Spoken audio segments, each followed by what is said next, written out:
right, we are live. And I have with me here the iconic Slam man, Sam Dargo. Thanks for coming on the show, buddy. How you doing, Nate? Oh, I tell you, I never doubted that you would say yes. It was just trying to get you get a time that would work for you, and we made it happen, buddy. It's great to see you. You too. So, we usually start off the podcast. Why Demolition Derby? If you have a reason of what made you think, hey, it's a great idea to get inside a car and go crash the son of a bitch just to have fun. Oh, man.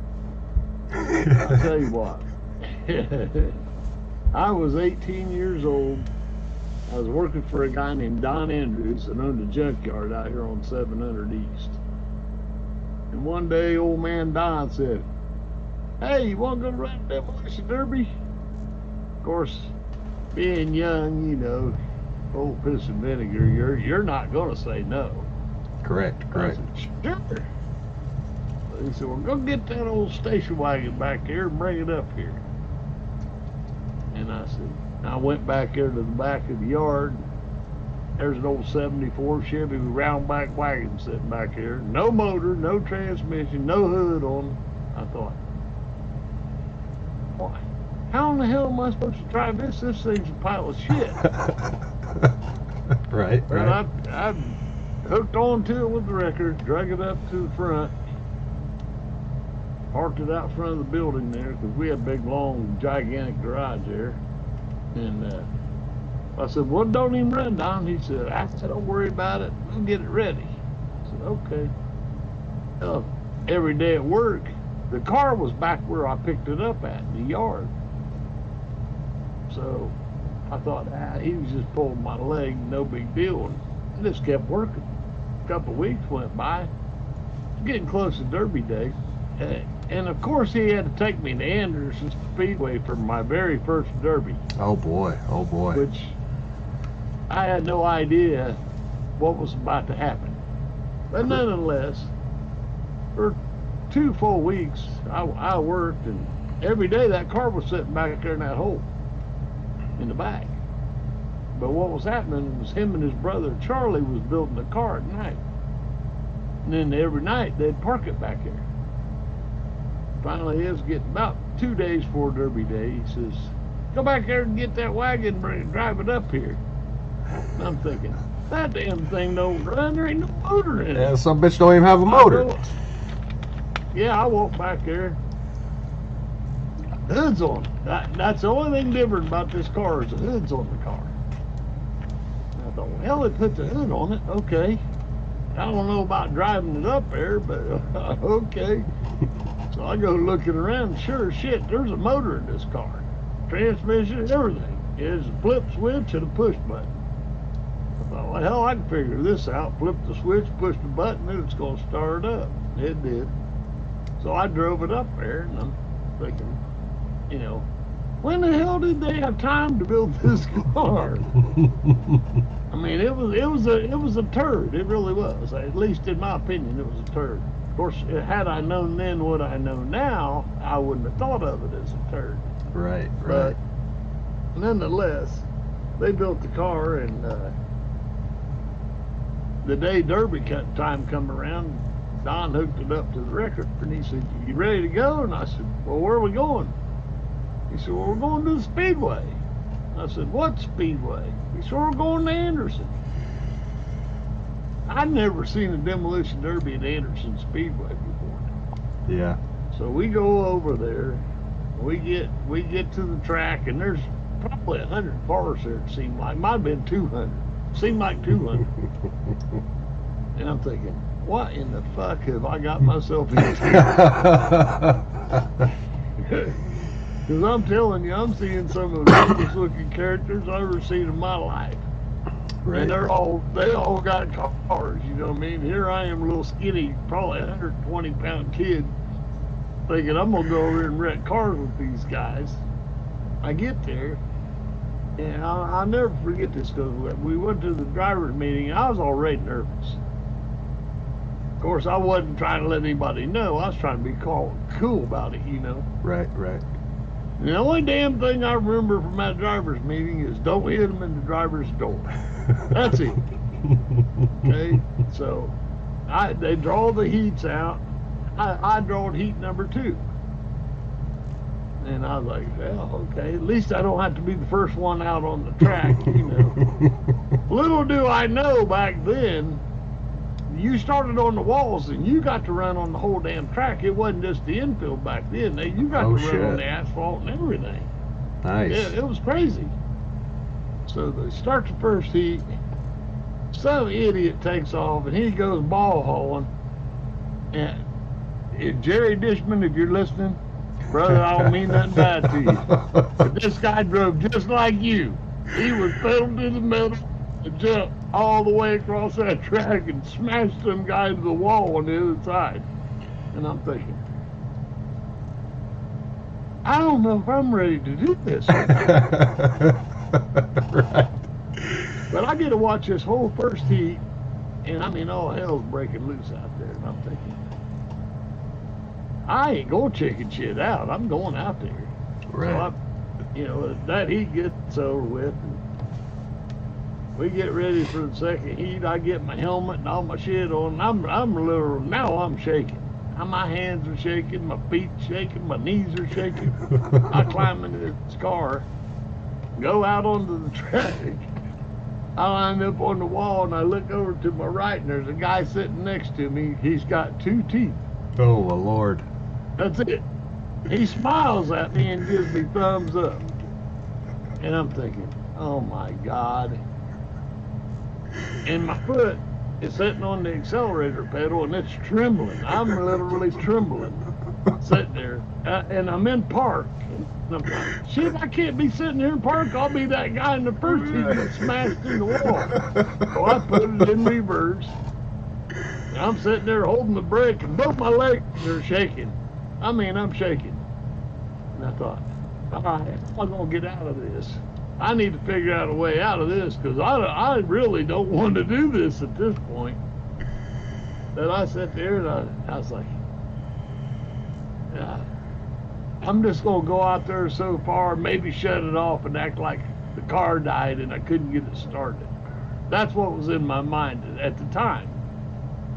Yeah, they start to count down. They 5, 4, 3. And this guy that was next to me with 2 teeth takes off. And I thought, oh, I'm getting your front end, dude. I'm not going all the way across that track, hitting that guy on the other side. I'm hitting you. So he tears ass out of there.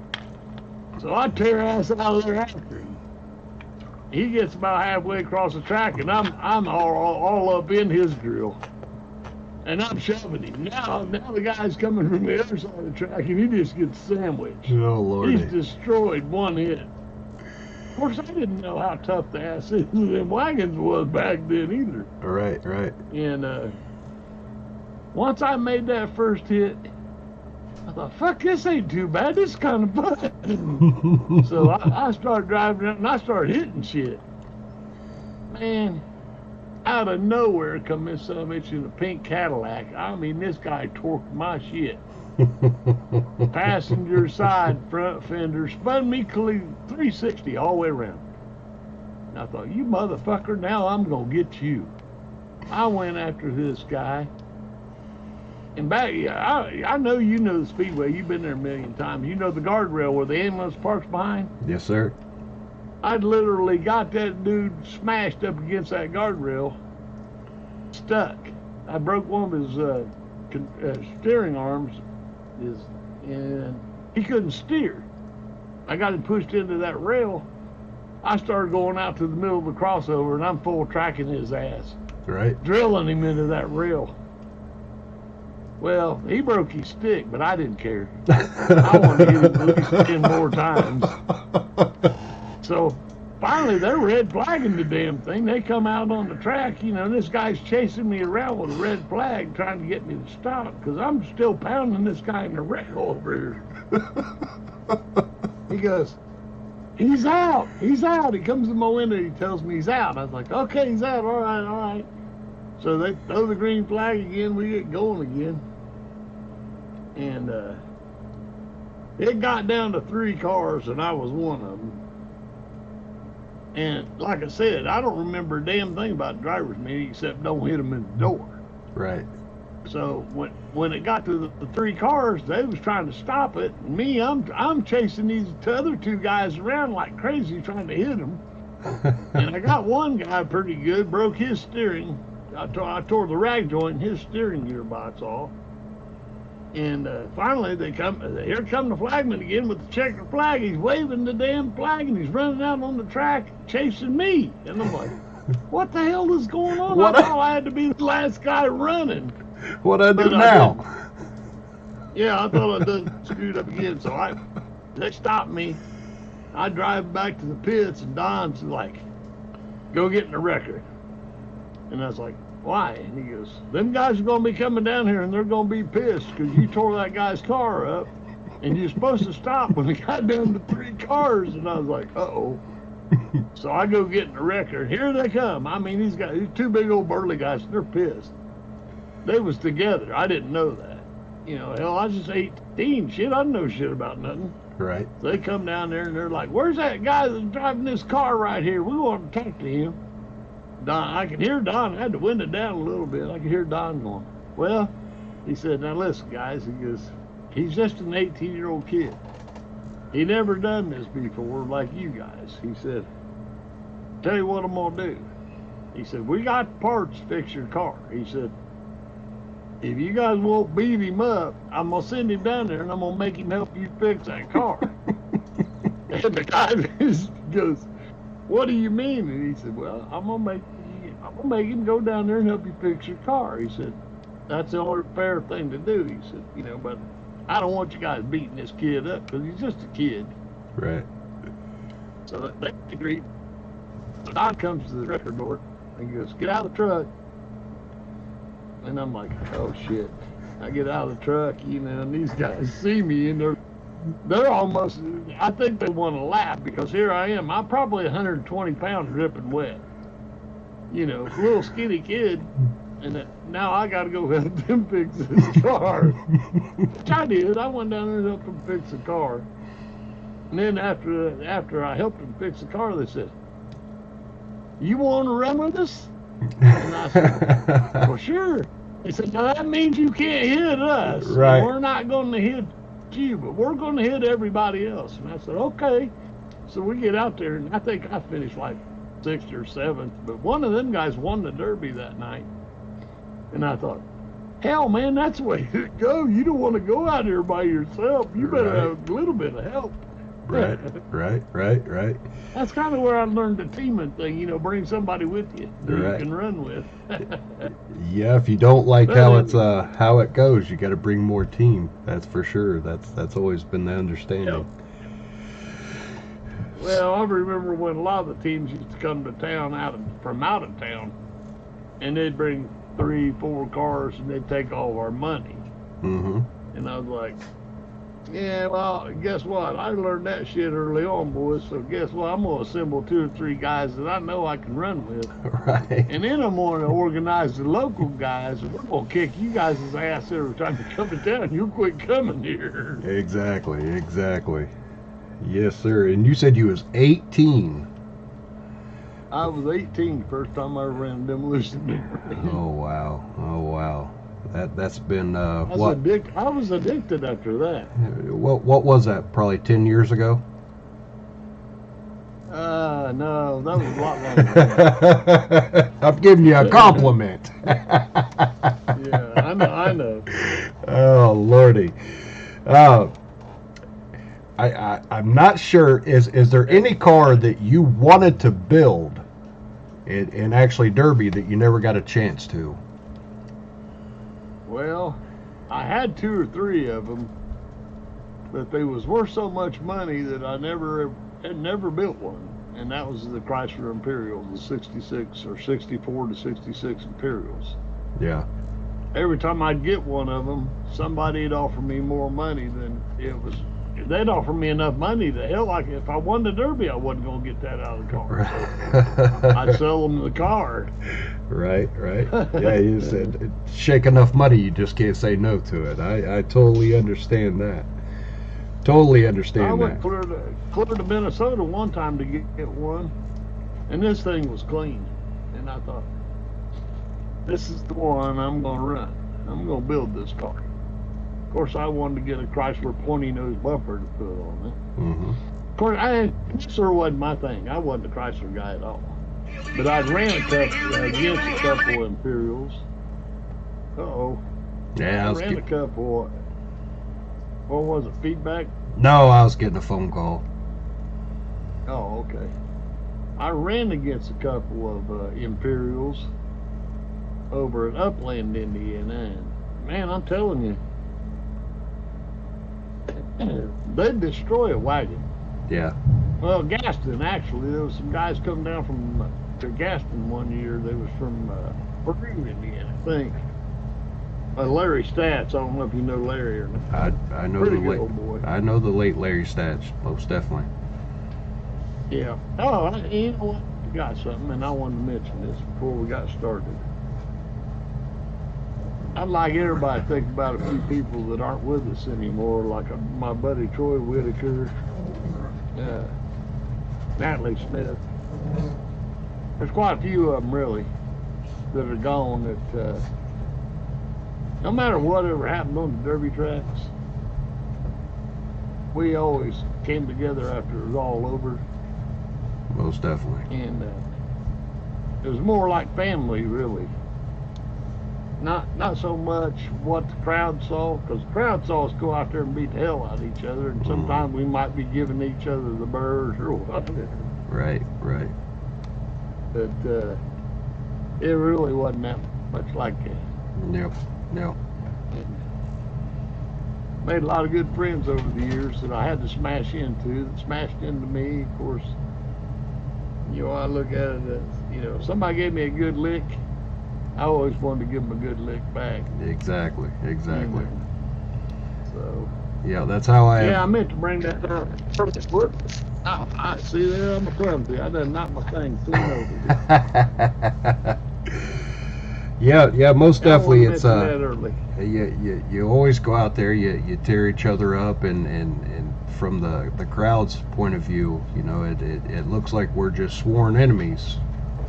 After the dust settles and whatnot, exactly. we're going to eat at Pizza King together, or drinking beers at the Rooster Tail, or doing whatever we do, you know.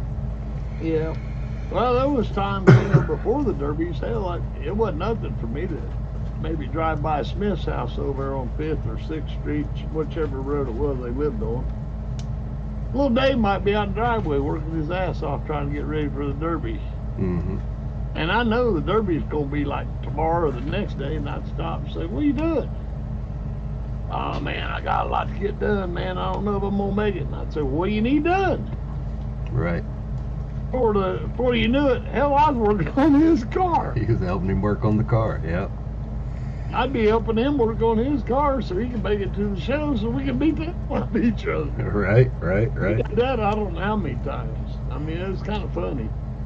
But people didn't know that. You know, they thought, oh, man, the Dargo boys and the Smith boys are sworn enemies, blah, blah. They had no idea. Right. Yeah, growing up, it was definitely watching it.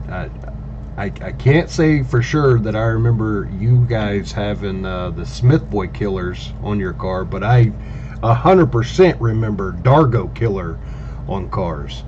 100%. So everybody thought it was this is a cockfight right blood. here. Yeah. Oh yeah, most definitely. Yeah, bad blood. Yeah. Nah, it was. I don't think it was ever really like that. Yeah. I mean, But it, you know, everything I can remember from Delaware County and Gaston and whatnot, it was always, it seemed like it was always coming down to you guys. You know, the two of you always there to battle it out and shake hands afterwards. That's what happened. Yeah, that's generally what did happen. I mean, we each knew who the competition was, if you wanted to win the Derby, you had to beat those guys. Right. If you didn't beat those guys, you didn't win. That's all it was to it. Yep. Most definitely. And there was mad respect between the two of you. And like I said, from a fan though, it always looked like, man, they're sworn enemies. They can't be in the same room together without fighting. Well, what do you think sells tickets? That is exactly right. That is exactly right. Most definitely. What we do outside the cars is what we do outside the cars. What we do in the cars is we're competing. That's all there is to it. Yes. And at the time, hey, little Dave put a good lick on me and pissed me off. You can believe it. I got bad blood. I'm going to try to put that same hard lick on him. I'm going to try to break his steering. I'm going to break an axle. I'm going after something. Right. So, but at the end of the day, I mean, we all walked away. We all wanted to walk away from it. We all wanted to go home, build another car. We'll see you at the next one. We'll get you next time. Whether you won or you lost. Yeah, that's it. Yes, sir. It was fun. A lot of fun. It was definitely a lot of fun. You can have with your pants on.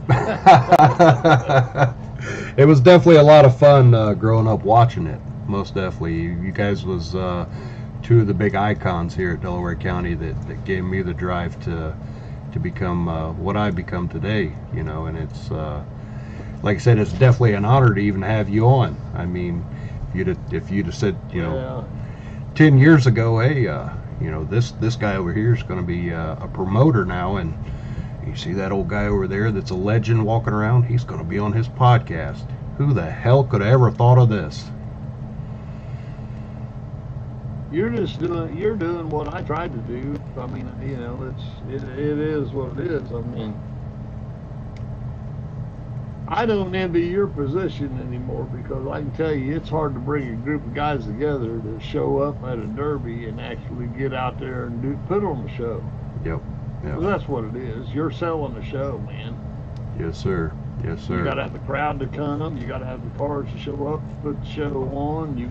And you got to have characters. I mean, there's got to be some character acting in it, even if it's just acting. Right. And I'm not saying every derby that I ever left, I wasn't pissed off at somebody, because there was many nights I left, I was pissed off at every damn body. But, Right. I got over it, and they did too. Yeah. Might have took a week or two sometimes, but it was what it was. Right. In the end, we all had fun.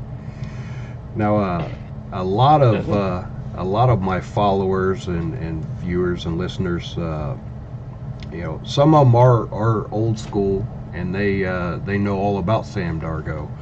A lot of people just know the name, but the word IDDA, I mentioned it on a podcast, and I got a lot of people messaging me and whatnot, and remembering it, and it's still alive today. Can you, for anybody that don't know, you as the creator and the whole idea behind the IDDA, International Demolition Derby Association, you had to make... Actually, I'm going to correct you there. I wasn't. Oh, you wasn't? No, I wasn't. Okay. A guy named John Brophy from New Jersey started it. Okay. And it was just a little bitty website that had about maybe 100 followers. Mm-hmm. And when I joined it, I got on there and started sharing some tips and tricks on how to do certain things to cars that 90% of the guys on the East Coast had no clue. Mm-hmm. Well, when they started using those tips and tricks that I put out there, everybody wanted to know what I knew. We got to pick that guy's brain. Right. So then Brophy realized I knew way more about Demolition Derby than he did, or any of the other people that was around him. And he said, hey, how about, I want to get out of this and get away from it. I got something else I want to go do. How about you take over the website and you just run the IDDA? And I said, well, I don't know, man. I wasn't planning on doing all that. Well, my nephew, who is a internet guru. This kid never graduated high school, but I tell you right now, he knows more about computers than probably computer dudes. Right. Well, he said, well, I can design a website and make it way better than that joke that you're on now. And I said, well, then let's do it. So he set up the whole IDDA website and built the whole thing, from the chat rooms to the tips and tricks to the derby videos, all of it. I mean, he made all of it happen. Right. Yeah, I wasn't originally the one to start the IDDA. That was John Brophy. Okay, I stand corrected on that. For many years I thought you was the one that had the idea and took off running. Now your main focus No, your main focus was to try to get a unified set of rules from coast to coast, was it not? well, it was my biggest focus was trying to get Derby on television, Yeah. get it televised, to bring in a national audience. Right. Because I knew at all your local county fairs, I mean, I've looked in the grandstands and I've seen it standing room only up there Mm-hmm. many a times. I thought, why isn't this on television? This ought to be on TV. Right. So I was more looking toward the television aspect of it, and then expanding on the rules to get it to where, like NASCAR. NASCAR's got a set of rules. You got to follow those rules. I don't care if you run in Alabama or you run in BFE. You got to follow those rules. Right. Right. So I thought, well, if we could do that, then maybe there's a shot. But I ran into a lot of individual promoters that they were afraid they'd lose their cars if they agreed to go with this rule or that rule where theirs was different than yours, that guys would stop coming to their shows and just go to these shows or whatever. It's kind of a funny thing. I mean, when you got 50, 60 guys that'll follow you around and show up at your shows, you don't want to lose 2 or 3 of them. Right. Right. And to be honest with you, I don't care who writes the rules. There's always gray areas in the rules that people are going to play. Yep. Yep. I mean, I sat down and tried to write rules. And I thought of every dirty trick I could think of to make sure that nobody could do any of the dirty tricks that could be possibly read into to make a gray area out of it. And there were still guys that would come up with something and they would ask me to say, hey, well, how about this? Can I do this? I'd be like, read the rules. Well, I read the rules. Yeah. It doesn't say that I can't do this. And it's like, dude, do I need to write an encyclopedia and tell you that you can't do every teeny weeny little thing? Come on. If it says no welding on the frame of the car, that don't mean weld the leaf spring to the frame. You know what I'm saying? Or whatever. Right. Right. It was. I always had guys that tried to cheat a little bit. I mean, it is what it is. You're not cheating, you're not competing. That's all there is to it. Yeah, most definitely. And so if anybody out there thinks that I never cheated, I'll just tell you, since I'm retired from it, believe me, I played all the gray areas that I could possibly play everywhere I went, and anybody that thinks any different than that, you're crazy. Okay? Right. That's It is what it is. that's probably one of the biggest arguments between me and my son when I'm building his cars. If he's not running my show, Yeah. hey, we push the envelope. We try to get by with as much as we can get by with. But if it's at my show, it's strictly to the rules, and he don't understand. Well, why can we do that at this show, Dad, but not your show? And I said, Bub, I'm my motto is safety, fairness, and carnage. I am not following my own motto if I allow you to cheat, me being the head promoter. It's just not going to happen at my show. And he's coming around a little bit, but we go over to Bash or or somewhere else, and I'm like, hey, let's try this. I don't know if it'll work or not, but we're gonna try it. He's like, oh, okay. I had the very same issue with my own son. Mm-hmm. I put on an IDVA show over in Morrison, Illinois. Shay wanted to run the show, and I said, well, you're gonna build the car to the letter of the rules. Mm-hmm. There is no gray areas for you. Yep. Now there's gonna be some cars that are gonna be built better than yours. It's gonna be there, that are probably gonna play the gray areas that I'm gonna let go. Yep. But I'm not gonna let you add to your car. You're not gonna be able to do anything that's gonna make me look dumb. Because when this derby's over, I'm gonna pick your car up in the air if you win that derby, and I'm gonna let everybody that drove in that demolition derby come out there and look at that car. Yep. If they find one thing against those rules, I'm gonna disqualify you myself. Mm-hmm. And he said, well, Dad, that ain't right. He goes, you know as well as I do that those guys are gonna play the rules, but I'm not allowed to. And I said, that's right, because it's my show. Yep. And he didn't understand that for a long time. He won the Derby at Morrison, Illinois, by the way, and I kept the car for 2 years. Yeah. And I caught a lot of flack on the internet about how my son won that demolition derby.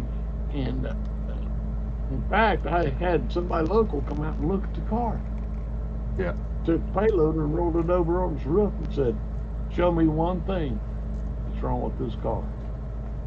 And they couldn't. But they tried. Yep. They did come and look. It's so I won't easy. mention who it is because they know who they are. It's so easy to get categorized as that, as oh, he's letting his son cheat, and my son has won a couple of my shows, and the same thing. I'm not hiding anything. You want to look at it, you want to cut it apart, it is what it is, and Look, it takes all you can do. It takes a lifetime to build your name up, but it'll only take one mistake and it's all ruined. Yep. It's that's a fact. but he's coming around, we still bicker back and forth about what he wants to do and what I'm going to allow him to do and whatnot, but someday he'll thank me for it. I guarantee it. So well, For you is not run your derbies. Go run the other shows, but not run yours because he knows he's got to play by the rules of your show. Yep. Because you've got your reputation on the line. Yep. And I'm trying to. That's kind of what I told mine. Go run everybody else's show. Don't run my show. Yep. And you don't have to run. And that's what I'm trying to, I'm trying to build it as safety, fairness, carnage, and fairness is a big thing with me. I've seen promoters, come and go, and I ran for other promoters that they're close buddies. It just seemed like they had a little extra, and everybody wants to bitch and complain about that. And when I first started this, I loaded my cousin. He was the very first person to ever get loaded. And I knew what he had done. He'd done something for another derby. I never said a word to him. It wasn't I'm not the inspector going to that derby. He showed up with the same car and he got loaded, and there was a little bit of hot water there for a little while, but it is what it is. So doesn't matter who you are, you're going to play by the same rules. Dude, I took Shay to a derby down. Well, actually, he ran one at the Speedrome. We took a couple, 3 cars down to the Speedrome one year, and got him. Chuck Rush was promoting the show, Junkyard Dog, and I think, let's see, I want to say it was Shay, Troy Whitaker, and I think Mikey McDaniels drove one of the cars that day. And there might have been a 4 car, I ain't 100% sure. But they went down there and they stomped the shit out of some guys from Southern Indiana that had won this guy's show at the Speedrome before. Yeah. And He said, why don't you guys come down to Orlando to Speed World? I got a big show going on down there. He said, it'll be in a few months. You know, you guys pretty tough. I said, yeah, we'll think about it. Well, some other friends that I had that lived down by Orlando called me and said, hey, you guys ought to bring a car down here. You guys have walked through this dirt.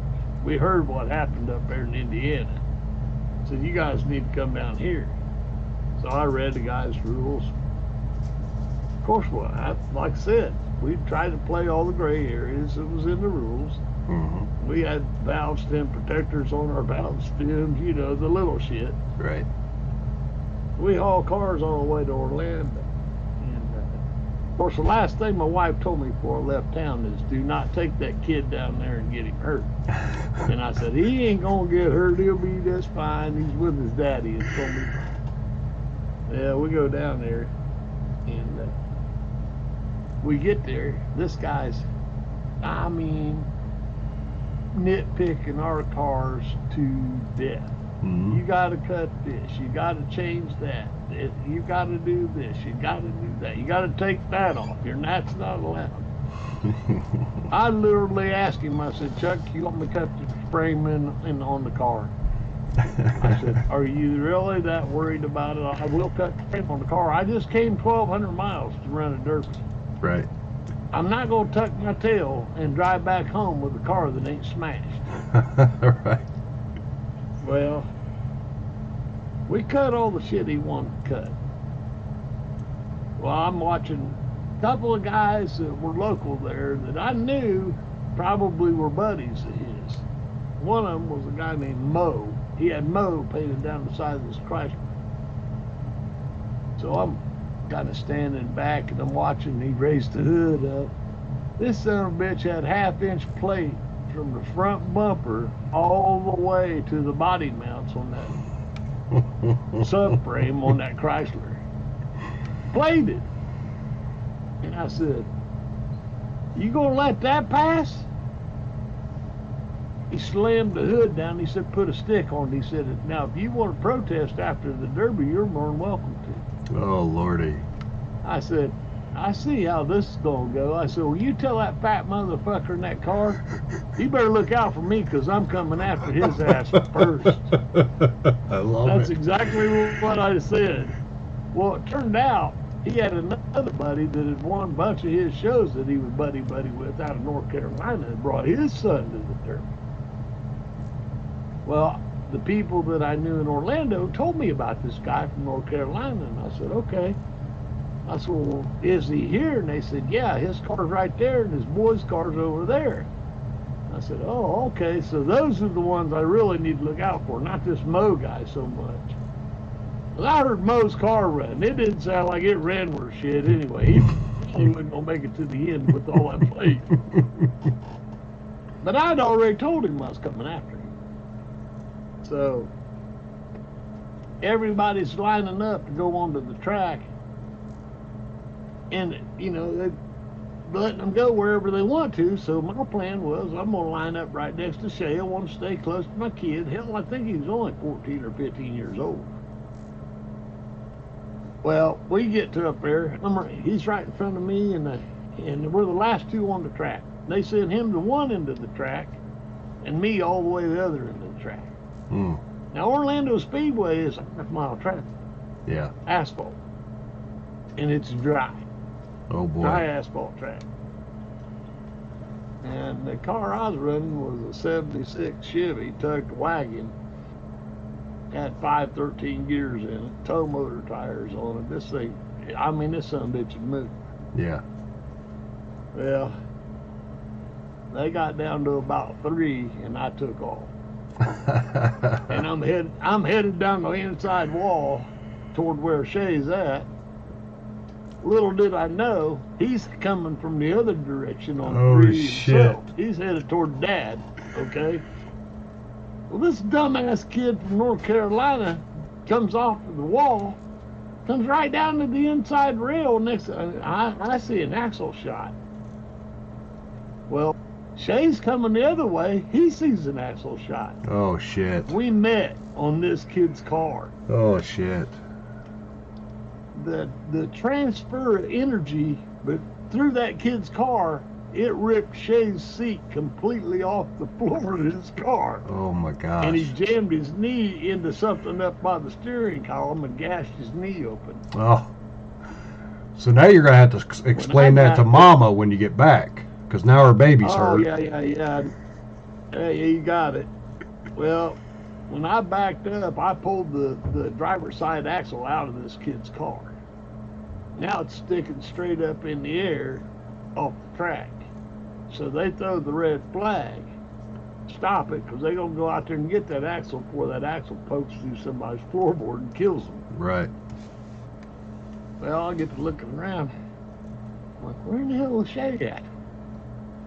He's on the other side of this car. But I don't know that. Well, they started back up. The kid's dad seen what happened. He seen that we just teed off on his son and destroyed that car. So he takes off for turn 4, and I take off for turn 1. And we're come streaking down the track, and like I said, I had 513s. I had this thing floorboarded. Mm-hmm. One of Chuck's rules was no head-on collisions. I'm hammered, headed his direction, head on. I thought, he gonna have to turn, because I ain't going to. I'm gonna smoke his son bitch full, baby. I'm gonna make this car eat right now. I'm letting it have it. We met under the flag stand. Oh man. Head on. Where? I know I was probably running there a bit at 60 mile an hour. On asphalt. Both on dry asphalt. Both cars, the rear ends flew off the ground and our roofs touched each other. Oh my God. That's how hard we hit each other. They stopped it. They stopped the whole derby. Come out on the track and they're like, are you okay? And I was like, yeah, I'm okay. My headers are pointing in my windshield. I done tipped the front end so high that the headers are pointing straight at me. Dumbass me, I reached down, flipped the switch, and hit the push button. I fired this thing up. Oh. Grabbed the shifter, not thinking that it had to bust the bell housing off the transmission. Well, guess what? The transmission decided to roll over and the car one flipped before it completely separated itself from the motor. I was like, oh, I guess I'm done. So I get out of the car. He gets out of the car. His car's destroyed. We walk over to the rail and he said, well, that was a hell of a hit. I thought you'd turn. I said, well, I wasn't going to turn. I said, you were going to have to turn. I said, I don't turn for nobody. I said, I ain't scared of shit. Right. I said, but I will give you this much. I said, look at my helmet. Because my face shield, there was spit out of my mouth on the face shield on the inside. Then knocked the spit clean out of my mouth. That's how hard we hit each other. He says, well, he said, we might as well go have a few beers because we're done for the night. And I said, wait a minute. I said, where's the kid that was in that black car? Somebody else says, oh, he's over in the ambulance. And I was like, oh shit. Now my heart sunk. I was like, oh shit. So I go straight to the ambulance. There he sits. Got a big old gash in his knee. Had to take him to the hospital, get some stitches. Oh man. And of course, you know, this Chuck guy, the junkyard dog promoter, I'll tell you what, we were the last 2 cars that they loaded up, knowing I needed to take him to the hospital and get stitches in his knee. They acted like they didn't want to load our cars. Yeah. Because we were from Indiana. And finally, I chased one of the record drivers down. They were getting ready to leave the track. I said, hey, I need somebody to help me get these cars on the trailer. I said, hell's bells, there ain't neither one of them going to run and be pulled up on the trailer. We were getting ready to leave. It's a good thing you called us. Huh? I said, well, can you give me a hand help? I said, you guys loaded everybody else up. How about giving us a little bit of help here? Right. And luckily, the guy helped us out, get the cars loaded up, and then I had to take him to the hospital, get stitches. So we didn't get home that night. The next night, like I thought we were, it was like 4 o'clock the next morning. Oh, damn. Come rolling in here, and I had to tell Mama that he had to get stitches in his knee. So did I did Mama give you I stitches wasn't allowed to because take him her? out of town no more. Yeah. So Mama didn't give you stitches because her baby got stitches. You just wasn't allowed to No, take him. no. No, I wasn't allowed to take him out of town no more. That's awesome. That is definitely awesome. So you think that great big hit of you and that other fella there in Orlando, you think that was the hardest that you've ever been hit? By far. Yeah. By far, yeah. That was dry asphalt. I guarantee you I was going every bit of 60 mile an hour. I was in third gear. Oh man. It already went from low to third. I was flat footed, hauling ass, and as fast as that car would run, I was probably about to max out Yeah. with the gears. Uh, Yeah, it was. It was screaming. right. That would be absolutely amazing to especially if someone had that on a film or something. That'd be amazing to watch. I'm sure there's a video of it somewhere. Yeah, somewhere out there. I Now, would say my friends from Orlando probably has a video, but they're not together anymore. So and she doesn't talk to me no more because we disagree about too many things. right. So now I remember. She used to be one of the board of directors members for the IDDA. She was actually on the board of directors when I had the IDDA running. Yeah. But we have too many. She thinks one way and I think a different way, and her husband thinks about the same way I do. So that explains why they're not together anymore, and why we're not friends anymore. Well, I guess so. You know, there's something definitely wrong with her, not you, right? Or her husband. It's her fault. Right. Yeah. Now I remember one time, Yeah. didn't Discovery Channel come to Muncie and put a camera in your car to do something about phobia on driving? Yep. Yeah, I went out and I seemed like I put that woman in the car or took her for a ride in the car. It might have been, Yeah, but it was it a long was, time ago. Oh yeah, they came to Muncie. Actually, I had them at Yorktown twice. Discovery Channel was at Yorktown twice too. I was real close to getting a television deal signed where, would have been on television, but I tried promoting shows in Pennsylvania and Nebraska, Ohio, and I put on shows several different states, and they showed up at 2 or 3 of them, and they were like, well, you're not able to draw the cars that we need in order to make a series, because I was trying to make it a series Yeah. where maybe 30 or 40 drivers, the same drivers, would follow the show around and be on television. Yeah. But just it wasn't possible. I mean, there's too many people that was fighting it. It was like, well, all right, this ain't gonna happen, and why am I beating my head against the wall here? Right. And sometimes, you come to them dead ends and it's just like, it hurts so bad, but you just got to keep moving forward. But it would have been amazing to have a Kings of Crash I paid out before I paid Kings out of Crash. two $10,000 purses that I couldn't cover. Oh, 2 of them. I know of the one, the Buckeye Bash. That's correct. Yep. And wasn't that supposed to be? You wanted to try to have that in Delaware County, didn't you? Yep. And it just Yeah, couldn't come sure to terms with the politics and Muncie and whatnot. And you said, hell with it. Let's go into Ohio. Yep. That's pretty much what happened. Yep. I wanted to put it on at Delaware County Fairgrounds, but at the time, I'll tell you what, I know you're doing derbies at Delaware County, and I get it. Mm-hmm. I mean, it's a good place to hold a derby, it really is, but The facility's amazing. the problem with them is you got too many people with money with a stick in their ass that think that they know more about it than you do. Mm-hmm. And when you build it up for them, that's when they want to jump in and get all the accolades for it. Mm-hmm. I know I built it up twice after they trashed the derbies to the point where we only had a handful of cars coming there.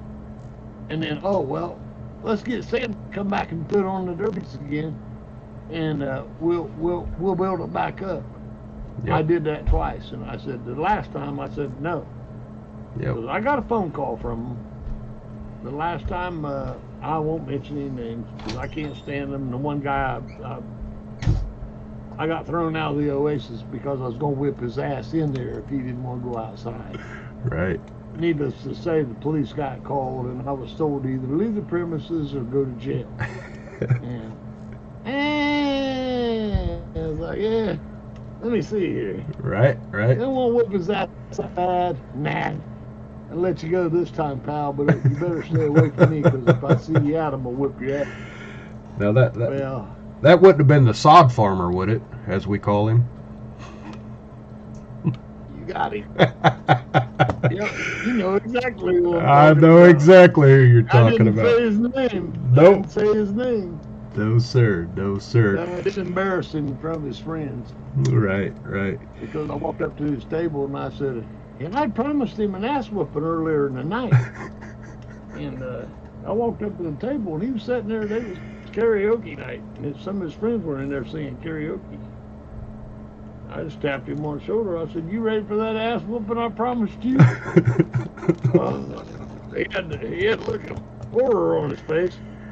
I said, "We can either do this inside or we can step outside like men." I said, "It's up to you." He wouldn't get out of his chair. Yeah. Well, then, oh shit, I'm trying to think of his little thing. Ran that bar at the time. Jill, I think, come over and started. Well, you gotta leave. Yeah. But he was always big and bad and untouchable when all them police officers was around him at the derbies, though, and he would try to down talk you and whatnot, and provoke you. That's what he tried to do into hitting him. Yeah. So you'd go to jail. Yeah. I know. Yeah. Didn't work that night, but I told him that night I would see him somewhere, and then I did. Yeah. I seen him I seen him a few weeks ago, and I never said a word to him. He looked my way. He knew who I was. Oh shit! I hope he still don't remember. Yeah, probably. That might have been what he was thinking. I didn't say anything to him. I was like, that's been a long time ago. A long time ago. Let bygones be bygones, for sure. Sure. You're an old man now. And I'm an old man now too, so. Right. I guess we'll just forget about that. But yeah, this is that's funny you said it. You built the Derby up twice in Muncie. If you remember, when right after back surgery, I wasn't able to run anymore, and so I started DCDC, Delaware County Derby Committee, and I actually become the promoter, and I started building it at Delaware County, and it started taking off amazing. We was getting the numbers and whatnot, and then they just took our Saturday away and said, "Oh, we're running on Wednesday and Wednesday only," and it was really hard. But I just took a step back and said, well, I'm not your guy, and it took them 6 years to call me. And it seemed like it was a lifetime for them to call me back. But they eventually called me back, and I haven't got the Saturday back yet. But I've secured a Friday. But man, they're stuck on that Wednesday, and it's like, hey, guys, listen, I'm charging you to put on a 2-day derby. I'm telling you, it's not going to work on a Wednesday. It's never going to work on a Wednesday, and Well, let me ask you this: did you run into the problem with the fair board where the derby's lasting too long? We want you to have a 2.5 hour, 3 hour derby, and then that way all the people can get out on the midway and ride those rides. So I can tell you right now, every ass that was sitting up there in them bleachers wasn't there to go, well, ride no rides out on no midway. They was there to see some damage. Right. They didn't give a shit about that carnival or any other bullshit that was going on at the fair. They came to see some cars get wrecked, and that was it. Yep. And you know, I've heard it already. You know, oh, we can't go too late into the night. We have to start earlier and whatnot. And it's like, hey, listen, you know, if I get 50 cars that show up, I might be able to accommodate that. But if I get 80 cars show up, it's going to take a little longer. 100 cars, it's going to take a little bit longer. It just all depends on what I get to show up, and that's how we're going to have to roll with it. You know, I don't have a crystal ball. I can't tell you exactly how it's all going to fold out. And we're going to have to deal with it as we deal with it. I think the last one I put on over there ran till like 10:30, and they were upset because when the Derby was over, people got in their cars and they left. Yep. And I said, do you guys remember when the Derbies did get over to 1 or 2 o'clock in the morning? Yep. I said, we had 100 cars here, maybe 120 sometimes. People were coming from out of state to run this Derby. Mm-hmm. It was the biggest thing going. There wasn't a place to sit down in them grandstands anywhere. People were bringing their lawn chairs and buying pit passes, right, just to be able to see the show. Yep. I said, these people come to see this aren't here for the fair. Yep. They don't care about those rides or the carnival things or the games or none of that crap. They're here to see these cars to get tore up. That's it. Yep. And they're here to eat your hot food. They'll go buy stuff at the food trucks and stuff, but as far as going out on the midway and riding rides, they didn't care nothing about that. Yep. They were there to see the wrecks. Exactly. That's what they came for. Exactly. And when it was over, they got in their cars, took their kids, and went home. Yep. Yeah, and I couldn't get them to understand that. Yorktown did. Yeah. Thankfully, Yorktown did. That's why Yorktown became pretty much the premier place to run when I started doing them over there. Yeah. Yeah, Yorktown. If you remember right, Muncie got smaller and Yorktown got bigger. Yep. Yorktown was kind of your bread and butter, kind of like what Gaston is to me. I feel that you had a lot more freedom at Yorktown. They listened to you. They took your advice, and you was leading them to the promised land. You know, and they was grateful for it. Yorktown was my show. Mm-hmm. Literally, that was my show. Whatever I said, that was go see Yorktown. Yep. But the only problem I had over there was, one, I'm not even going to say nothing about that. I left the Lions Club for a reason, and I'll tell you why. Lions Club is a charity. Mm-hmm. It's purely a charity. I didn't mind doing the work for the charity. Yep. But I know for a fact, not all the money went to charity. I'll just put that. I had a hard time with that.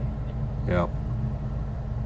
And it is. I was vice president when I quit and walked out of the meeting and said, I'm done. Yeah. And it wasn't long after that, they ceased to exist. Yeah.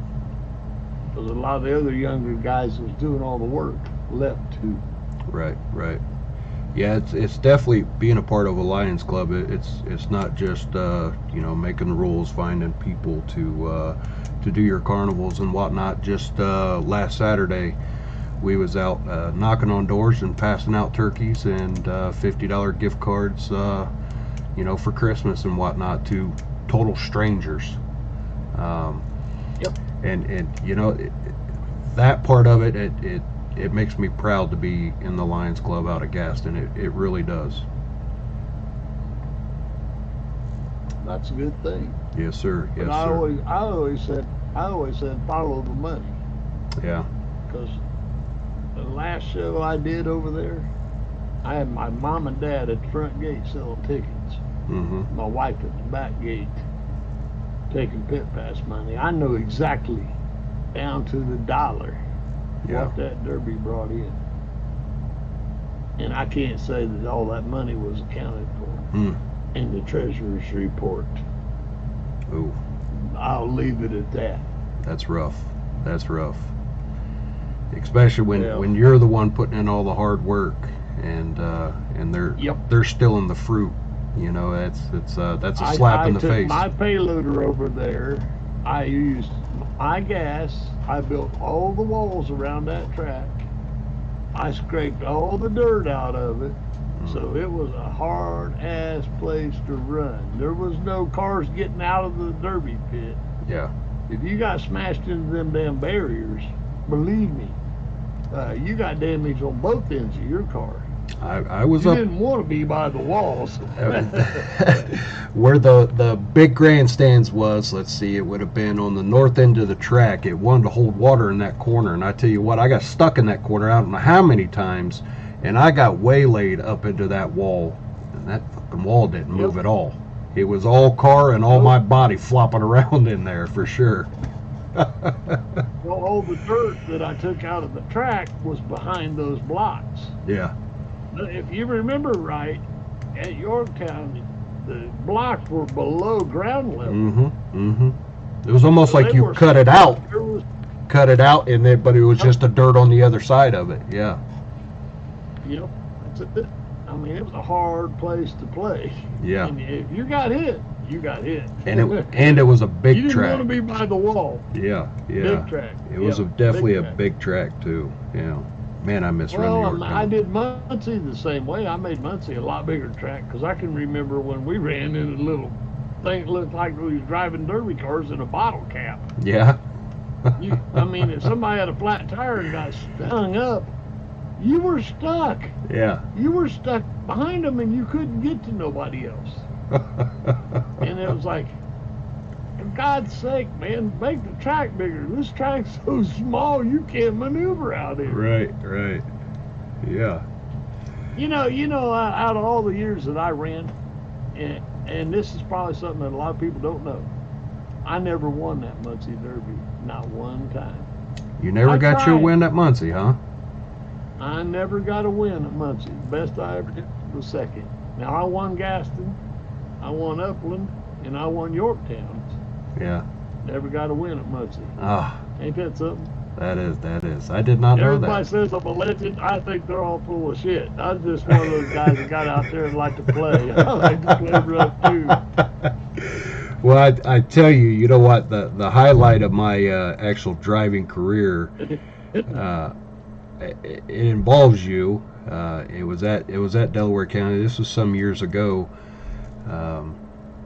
I believe me and my father had got first and third, and I come walking over there, and here you come with a big grin on your face, and you said, "Congratulations, you son of a bitches have figured them Fords out." And I thought, "Did you hear what he just said to me, Dad?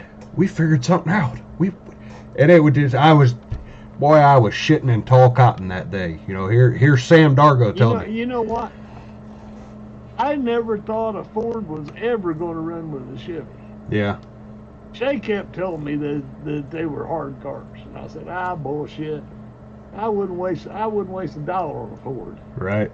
And then you guys all started making and even him. I mean, he was starting to have success with Fords too. Yep. And I was like, how in the hell are these damn Crown Victorias running with these damn Priuses and roundbacks and shit? Yep. No way.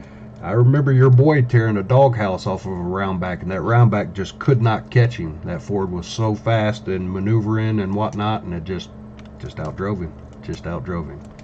Well, let me ask you this: was you guys you guys changing the rear ends in those cars like we were? Mm-hmm.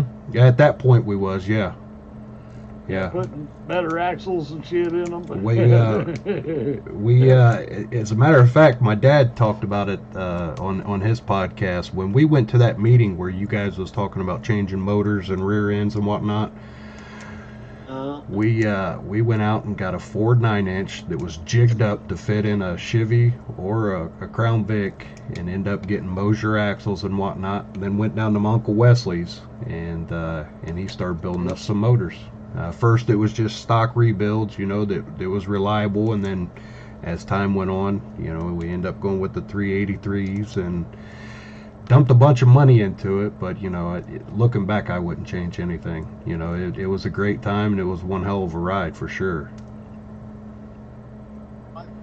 See, I never went to the motor thing because one thing I found out early on, fresh motors, when they get hot, they get a little tighter. I always tried to find me a car that had almost 200,000 miles on it, and sloppy as shit. Yep. So when it got hot, it liked it better. Yep. It actually ran better when it got hot than it did before it got hot. Yep. And I played with camshafts instead. Yeah. When we had our motors. But I did learn something about the motors, those fresh motors. And I'm sure Wes knows it because I've known Wes forever. I'm sure Wes probably honed those out a little bit bigger. Sloppy as shit. Sloppy as shit. And that's what I was going to tell you. That motor over there, I've got about 6.5 in just the motor. I can go over there and fire it up, and it absolutely runs like shit. And the warmer it gets, the better it gets. And then once I knock the radiator out of it, that son of a bitch will make all kinds of power. Like once it gets hot, it'll makes all. It'll start. Yep. Yeah, it's amazing. You start it up and it's like, man, this thing sounds like shit. And you knock the radiator out of it when most people's turning it off. Hell, mine's just starting to come alive. So. Yeah, it's just starting to feel good. Yep. Got all kinds of power. Yes, sir. Yes, sir. Well, Mr. I learned that kind of by accident. Yeah. A wore-out motor runs better hot than a tight motor. Most definitely. Well, Mr. Dargo, I got one final question. We're just a little over an hour, and I like to keep these things close to an hour. If you had any tips or tricks for a kid or any wisdom that you could share for a kid that's watching this podcast right now, or maybe 2 or 3 years down the road, what is something you could tell a kid that's about to get in demolition derby? Probably the one thing I would always tell them is safety first, because what you're doing isn't safe. Nope. So every step you can take toward keeping yourself safe as you can in that car is a step in the right direction. Because you and I both know, I don't know if you were there the year that kid got burned up in the car over at Gaston, but I was. And that hurt me. Yep. To lose somebody like that when it wasn't necessary. Yep. I'm not saying that we all didn't take those chances, because we did. But I would probably tell these kids safety first. Always make sure that you're thinking about what's going to happen if this, or what about that. Yep. And make sure that it has something to do with safety. Can I make this car as safe as I possibly can? Yep. And when it comes to safety, you definitely do not cut corners. That is definitely a pet peeve in our garage. Well, I'll tell you, I'm gonna tell one I shouldn't, but I'm going to. I was running the show over at Upland one year, and the kid showed up. He had a gas tank in the back of the car, the stock gas tank. Yep. No, I mean this thing. He had rope on this thing. Oh man. And I'm like, dude, you can't run that car. Oh, I hauled this from somewhere up north. I forget what the town was. He'd come a long way to run in the Derby.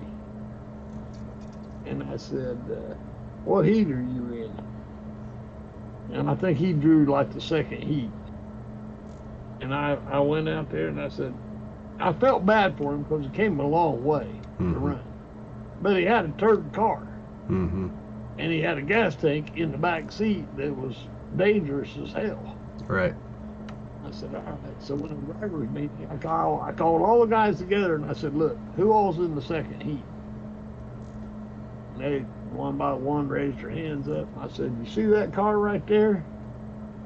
I don't want none of you to hit that damn car right there, because he's got a gas tank in the back seat. He wants to run, and I'm going to go ahead and let him run. But Yeah. I'm telling you guys, don't get this kid killed. Right. Let him go out there and hit you. He's got a turd car. You can see it yourself. Yeah. He's going to junk He's himself. not going to really be. He's not going to do any damage to you. He's got a turd. He's driving a turd. Right. And let him run." And I let him run, but boy, I'll tell you what, I sweated the whole time that heat was going on. Yep. Yep. He actually went out there and made some pretty good hits, but the car folded like, piece of tinfoil. After three or four good hits, he was done. But I was like, man, and I told him, I said, "You ever come back to another one of my derbies with a gas tank like that, you won't be running." I said, "I'll just tell you, don't ever bring the car back here like that. Yep. I won't let you run." Yep. Yep. He said, "Well, I appreciate you letting me run this time. It was fun." I said, "Well, look around. I said, I want you to look at some of these other cars and see how these guys got their gas tanks. They're not running those stock tanks in their cars. Don't do that no more." Right. Right. Scared the hell out of me. Yes, sir. Yes, sir. Well, Mr. Dargo, I sure do appreciate you for your time. And Keep doing what you're doing. Try to keep it alive. That's all you can do. it's all we can do. All we can do is try. So, thank you everybody for tuning in. This is going to be it for episode 2. Until next time, you guys stay safe. Let's get ready to junk it.